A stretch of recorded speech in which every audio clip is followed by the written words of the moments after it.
Gretchen, tell us about yourself. Who are you? I am a longtime private chef of the rich and sometimes famous. All right, so other than adoring me more than life itself, because we've been friends for so long, why are you willing to do this? Given your credentials, why are you willing to do something as silly as this with me? Have always loved vegetables. My entire passion in life has been vegetables. I have been a vegetarian most of my life, and it was always because I loved vegetables more than meat. I've just always been passionate about vegetables, and I'm stoked to be able to join with Rachel and teach you how to make vegetables the center of your plate and make them really fun and enjoyable and take them international flavors and just have fun.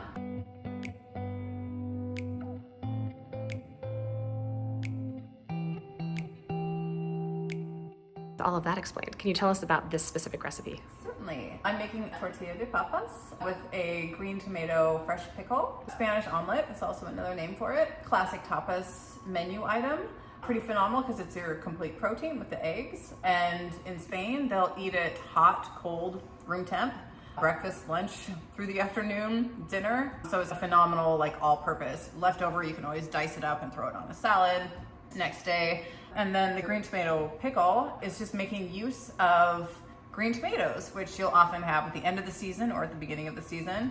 And this is a unique way to play with them. The Spanish omelet's pretty rich. It's got a lot of oil and eggs, and it counteracts, so you got this nice bright acid with it. Traditionally, it's also served with an aioli if you want to go the other direction and add some kind of creamy as well. There's a great smoked pepper aioli recipe in the Spanish group that Rachel's putting together. All right, excellent. Here we go, magic of TV. Everything is pre-done.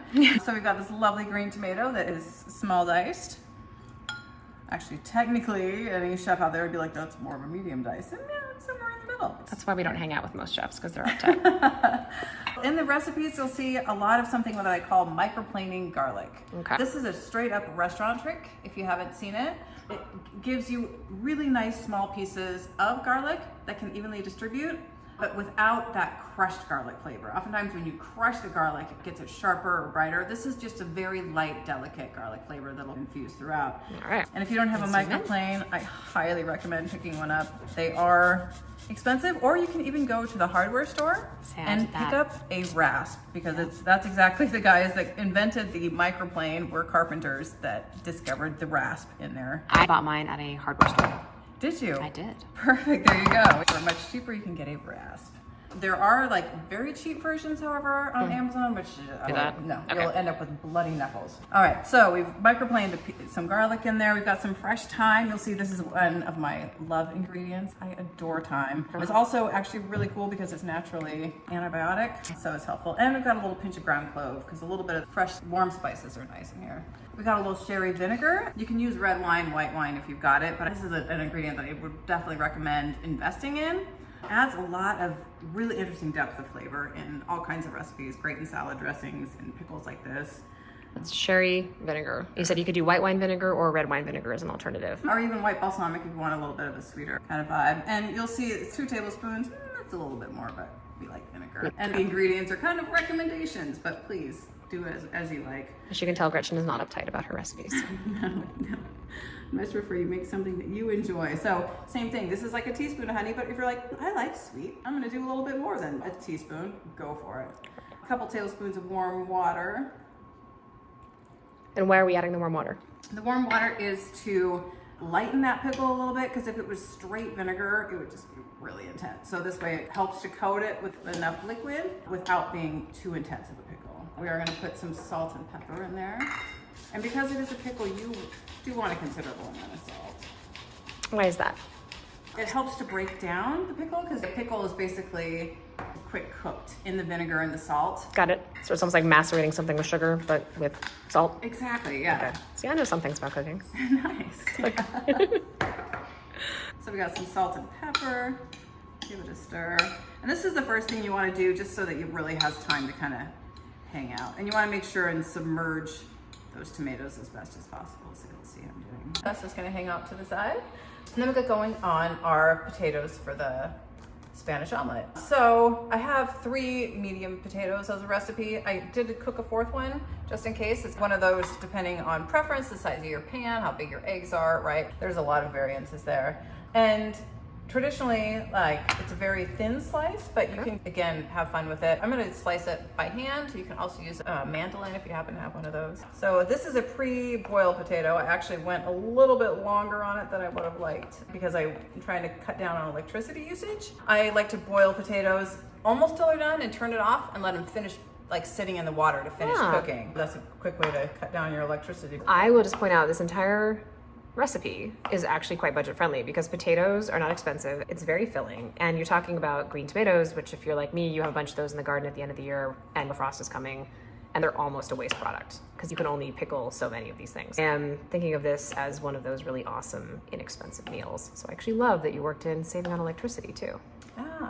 It's very family friendly in the sense that everyone likes potatoes. It's very kid friendly. It's tomatoes, it's potatoes, it's eggs. Okay, how thin are those slices, roughly? Question. 1/4 inch maybe? I would have, honestly, if my potatoes were a little less cooked, I would have done them a little thinner. I've got a pan heating with some Spanish olive oil on the stove here. You'll notice in a lot of my recipes, especially with roasting vegetables, that I'll oil something and then put a layer of salt on it. This serves two purposes. One, it helps make it more non-stick as well as it helps with browning. So we'll get some of that. I'm excited to teach you some restaurant secrets as well as just personal chef, professional chef kind of ways to make your life easier. So I'm gonna, as you'll see, just one little simple layer of potatoes.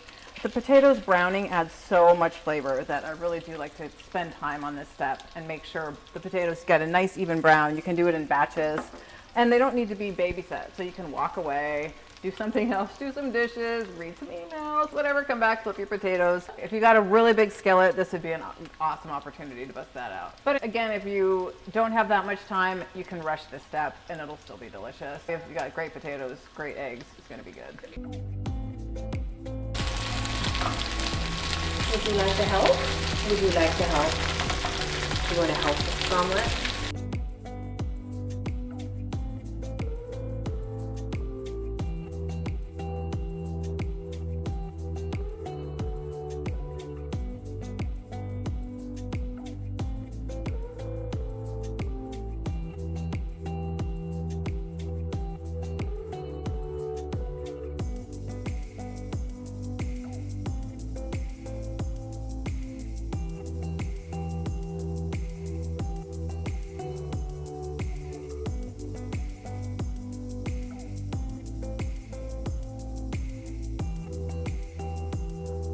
Now we're gonna do the egg portion of the Spanish omelet, all of this awesome protein.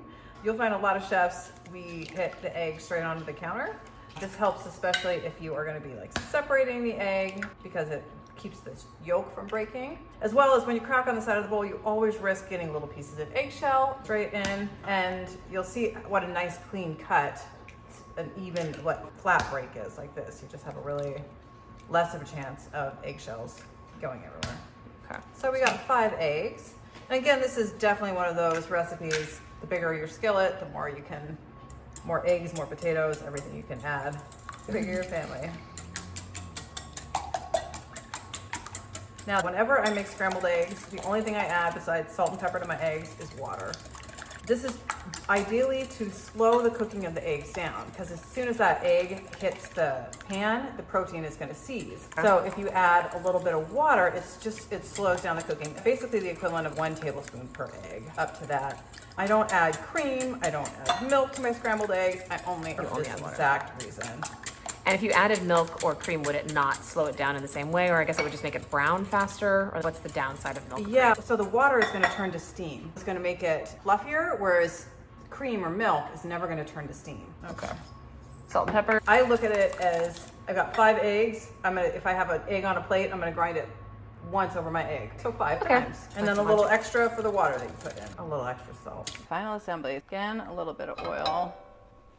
Same pan as before. I wiped it out just in case there was any potato that got a little sticky on there. We are going to be flipping it upside down, so we want to make sure we have a really nice nonstick coating. Oil and the salt.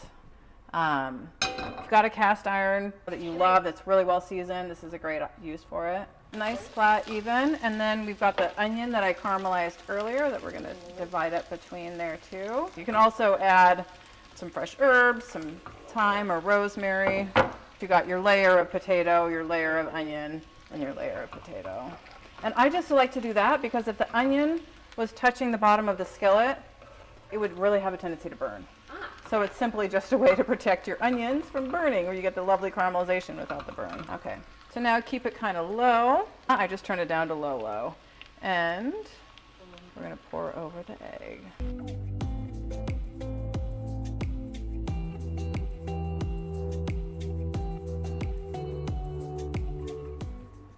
For a traditional Spanish omelet, you would be flipping it and cooking it entirely on the stove. I figured you might as well like take a break on yourself and put it in an oven, and it provides a nice even heat. You don't have to worry about overcooking. The bottom burning. Exactly. Make sure you're cooking it in a oven-proof nonstick skillet. How do you know when it's time to move it into the oven? Make sure it's all even. Give it just a couple of minutes, and then it's good to go. Okay. Into the oven? Into the oven. All right, how long has it been? It's been about 20 minutes or so. Okay. Till it's nice and firm to the touch. Note that we are using an oven mitt to hold this pan handle. It is very, very, very, very hot. Yes, this is a trick. In the restaurants, you would put a dash of flour on there on the hot handle, so that every chef walking by in a restaurant would know that's a hot handle. Oh, look at that. Okay. And I'm being foolish. If I can do this with a giant heavy board, you can definitely do it with a lighter board. So I'm taking this heavy board because it's going to look really cool, but you know, it's like... But this is ambitious, is what you're saying? Uh-huh. You don't need to do anything so heavy on the top. So this dog is very much hoping that you fail. So make sure, anything of course we're going to be touching, we got to make sure we've got a pan handle to take care of it. Ready? So in one big motion, be careful, we got this hot handle, remember? Yep. Whoa. Just like that. Top Gun maneuver right there. And voila. Oh, the oil and the salt did their job. Yeah. How glorious is that? He's so disappointed. How long has this pickle been working in its pickle brine? This pickle's been hanging out just the whole time we've been making the Spanish omelet or tortilla, but you can keep it going. You can make this a couple days in advance, have it in your fridge. It's one of those, like the longer you go, the deeper, more pickly flavor. We're gonna garnish up our platter a little bit. This is a great thing if you're doing a brunch. You serve it with a knife and a little something to cut wedges on, and people can create whatever size they want for themselves. Okay. We've got some of that red pepper aioli that I was telling you about that we made. I love herbs, as you can tell. We're gonna just add a little bit of parsley here. We're gonna sprinkle a little thyme on there too, just for fun. Thyme just adds that richness. And it's on our side. Did you just make a joke about the Rolling Stones? Yeah, there you go. That is a dad joke. Finished platter. We have pickled green tomatoes. We have fresh herbs. All about. We have roasted pepper aioli. Look at that. My hand gestures are beautiful. And we have a beautiful Spanish omelet. There you have it. Thank you. Enjoy. Thank you very much.